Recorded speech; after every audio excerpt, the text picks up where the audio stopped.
Business కానీ లేదంటే ఏదైనా వర్క్ కానీ మొదలు పెడదాం. బంధువులను, స్నేహితులను నమ్ముకుని వాళ్ళు చాలా బాగా సపోర్ట్ చేస్తారని, మనకి ఇక అన్నీ వాళ్ళే చూసుకుంటారని పెద్ద ఫీల్ అయిపోయి మనీ, టైం వేస్ట్ చేసుకోవటమే. నా ఫ్రెండ్ తన బంధువులు, ఫ్రెండ్స్ చాలా బాగా మోటివేట్ చేశారు. మేమందరం తీసేసుకుంటాము. నీకు ఎందుకు టెన్షన్? కొత్తగా కస్టమర్స్ కూడా పెద్దగా అవసరం లేదు. మేము చాలా పెద్ద సర్కిల్ ఉన్నాం కదా అని చెప్పి ఫుల్ కాన్ఫిడెన్స్ ఇచ్చారు. దాంతో నా ఫ్రెండ్ కూడా నాకు ఇంతలా సపోర్ట్ చేస్తున్నారు కదా అని 3,00,000తో శారీ బిజినెస్ స్టార్ట్ చేసింది. కొన్ని డబ్బులు ఓన్గా, కొన్ని డబ్బులు ఇంట్రెస్ట్ తీసుకుంది. హండ్రెడ్స్లో, వందల్లో సపోర్ట్ ఉందనుకుంది. కానీ అట్లీస్ట్ ఒక్కరు కూడా అవసరం ఉన్నా కూడా సేల్ చేయలేదు.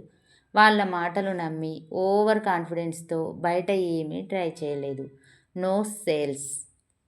రెంట్స్, దాంతోపాటు అమౌంటు ఎక్కడైతే తీసుకుందో దానికి ఇంట్రెస్ట్లు, బయట జాబ్ కూడా చేయకుండా టైం ఇక్కడే పెట్టేసింది కదా. అసలు ఏది రాలేదు, ఏ దారి లేకుండా అయింది.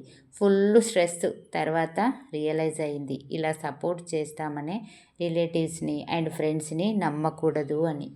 ఓన్గా ఫోకస్ చేసింది, ప్రమోట్ చేసుకుంది, స్వంతంగా కొత్తగా నేర్చుకుంది, step by step business develop చేసుకుంది. ఈ రియల్ స్టోరీతో మీరే డిసైడ్ చేసుకోండి.